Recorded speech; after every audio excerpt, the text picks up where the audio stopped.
ഒരു മനുഷ്യൻ്റെ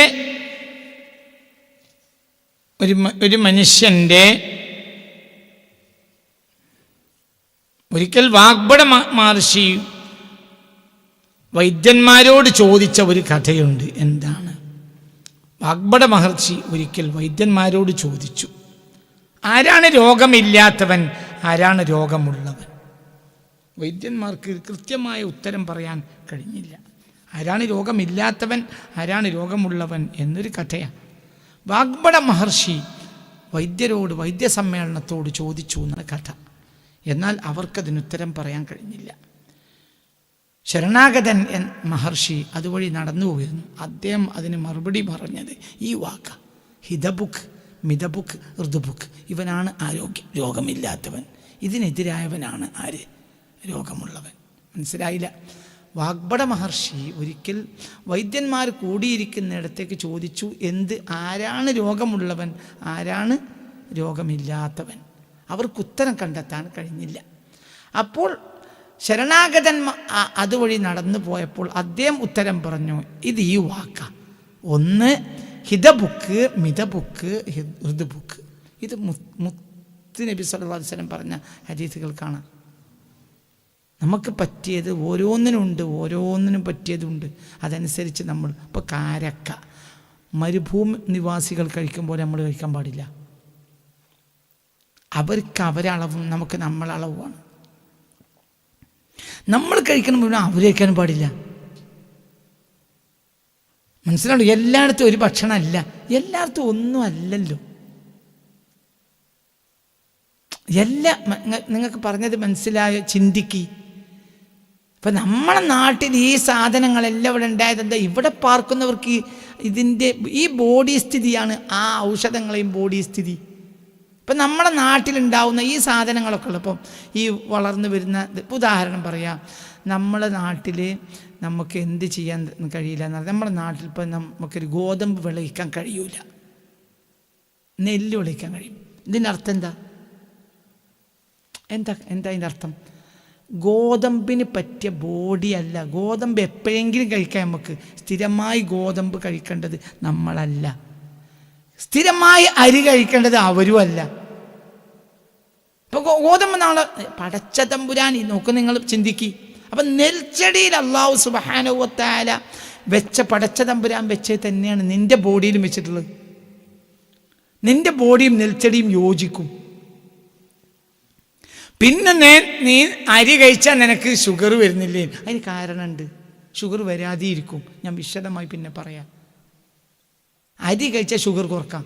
നിൻ്റെ അടുത്ത് സൂത്രമുണ്ട്. എന്താ പറഞ്ഞല്ലോ? അരി കഴിച്ചാൽ ഷുഗർ കുറയും. അരി കഴിച്ചാൽ ഷുഗർ കുറയും. എൻ്റെ അടുത്ത് പരിഹാരമുണ്ട്. അരി കഴിച്ചാൽ ഷുഗർ കുറയും. അരി ഭക്ഷണം കഴിച്ചാൽ ഷുഗർ കുറയും. പറഞ്ഞുതരാം. എല്ലാം കൂടി ഒന്നാം ദിവസം തലയിലാക്കണ്ട. ഈ വിഷയം ഗൗരവമാണ്. നിങ്ങൾ പഠിച്ചോളൂ. ഉറപ്പ്. അരി ഭക്ഷണം കഴിച്ചാൽ ഷുഗർ കുറയും. അരി ഭക്ഷണം കഴിച്ചാൽ ഷുഗർ കുറയും. അങ്ങനെയുണ്ട്. ഏതരിയും അതിനായിട്ട് പ്രത്യേക അരി ഉണ്ട് ഉസ്താദ്. സാധാരണ അരി, എൻ്റെ നാട്ടിലുണ്ടാക്കുന്ന അരി, എൻ്റെ പാടത്ത് വിളയുന്ന അരി, ആ അരി കഴിച്ചാൽ നിനക്ക് ഷുഗർ കുറയും. അതിന് കാരണമുണ്ട്. അതിൽ നിന്ന് നീ ഉമ്മിയല്ലാത്ത ഒന്നും നീക്കം ചെയ്യാൻ പാടില്ല. ബാക്കിയൊക്കെ കഴിക്കണം. ഉമ്മിയല്ലാത്ത നെല്ലിൽ നിന്ന്, നെൽമണിയിൽ നിന്ന് ആകെ നീക്കം ചെയ്യാൻ, അത് നീക്കം ചെയ്യേണ്ടതാണെന്ന് അത് പറയും. കാരണം അതിൻ്റെ ഉമി കോട്ടിങ് ഉണ്ടല്ലോ, ഉമി കോട്ടിങ് നാവ് എക്സെപ്റ്റ് ചെയ്യില്ല. മനസ്സിലായില്ല?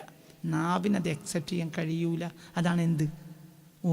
ഉമി നാവിലേക്ക് കയറിക്കഴിഞ്ഞാൽ നാവ് സ്വയം അത് ഊർത്ത് പുറത്തേക്ക് ഇടും. അവിടെ അങ്ങനെയല്ല. അതായത് അരിമണിയിൽ നിന്ന് ആകെ ഒഴിവാക്കേണ്ട സാധനം എന്തേ ഉള്ളൂ? ഉമി. ഇന്ന് വരുന്നത് ബ്ലീച്ച്ഡ് റൈസാണ്. ഇത് ഷുഗർ ഉണ്ടാക്കിയിട്ടില്ലെങ്കിൽ പിന്നെ എന്താ? അതിലാകെ സ്റ്റാർച്ചാണുള്ളത്. ഞാൻ വിശദമായൊരു പഠനം നടത്തി നിങ്ങളോട് പറയുന്നുണ്ട് ഈ കാര്യം. എനിക്ക് ആ റേഷൻ ഷാപ്പ് വരെ നമ്മൾ അരി മാറ്റി കൊടുത്തിട്ടില്ലെങ്കിൽ ആരോഗ്യ വകുപ്പ് മന്ത്രാലയമൊക്കെ നോക്കുകുത്തിയായി തീരുള്ളൂ. ഉമിയില്ല തവിടില്ലാത്തൊരരി കേരള സർക്കാർ വിതരണം ചെയ്യാൻ പാടില്ല. ഷുഗർ രോഗികളെ കൂട്ടും. അതിനൊക്കെ സംവിധാനങ്ങൾ ഇന്നുണ്ട്. എല്ലാ കണ്ടൻറ്റും അതിൻ്റെ ആരോഗ്യവത്തായ എല്ലാ കണ്ടൻറ്റും കളഞ്ഞിട്ടാണ് ഇന്ന് നമ്മൾ റേഷൻ ഷാപ്പിൽ വിതരണം ചെയ്യുന്നത്. റേഷൻ ഷാപ്പ് വഴിയായി ഇന്ന് റേഷൻ ഷാപ്പ് വഴി വിതരണം ചെയ്യുന്നത് സർക്കാർ ഔദ്യോഗികമായി അംഗീകരിക്കുന്ന അരിയാണല്ലോ. അതുകൊണ്ടാണ് ഞാൻ കച്ചവടക്കാരെ പറ്റി പറയുന്നില്ല. റേഷൻ ഷാപ്പുകാരെങ്കിലും എന്ത് ചെയ്യണം? ഈ ബ്ലീച്ച്ഡ് അരി അല്ലാത്ത അരി കൊടുക്കണം. അതായത് എന്തുള്ള അരി? തവിട് പൂർണ്ണമായും ഉള്ള അരി. ഉമി മാത്രം കളയുക. കഴിക്കാൻ ബുദ്ധിമുട്ടായിരിക്കും, പക്ഷെ അത് നിങ്ങളെ ഷുഗർ കുറക്കും, ഷുഗർ കുറയും. അപ്പം എന്താ പറഞ്ഞതെന്നാൽ ഒരു മനുഷ്യനെ സംബന്ധിച്ചിടത്തോളം ആരോഗ്യം എന്ന് പറഞ്ഞാൽ അതിൻ്റെ രൂപത്തിൽ അതാണ് ഹിതബുക്ക്, മിതബുക്ക്, ഋതുബുക്ക്. ഇത് മൂന്നും ഒരാൾ കൃത്യമായി പാലിക്കാൻ ഒരാൾക്ക് കഴിഞ്ഞാൽ അയാളാണ് യഥാർത്ഥത്തിൽ ആരോഗ്യവാൻ എന്ന് വാഗ്ഭട മഹർഷിയോട് എന്താ പറയുക, ശരണാഗതൻ പറഞ്ഞു എന്നാണ് ചരിത്രം. വാഗ്ഭട മഹർഷി അത് അംഗീകരിക്കുകയും ചെയ്തു. അപ്പോൾ ഇന്നിപ്പോൾ നമ്മൾ പറയാം, ഇന്ന് നമ്മുടെ ലൈഫ് സ്റ്റൈൽ